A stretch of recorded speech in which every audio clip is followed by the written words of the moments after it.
Kung sino man ang familiar ng lugar na to, tandaan nyo. Iikot ko lang. Itong kalsada na to, pwede rin kayo dumaan dyan. Tapos dito, tapos kalsada din yan.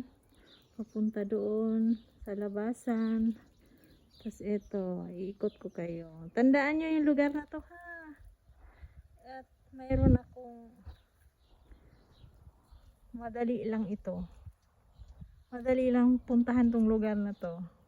Yan, tandaan nyo, garahe yan eh. Garahe yan, yan. Pintuan na yan. Tapos itong halaman na ito. Itong halaman na to, dito ko siya ilalagay. Ilalagay natin to.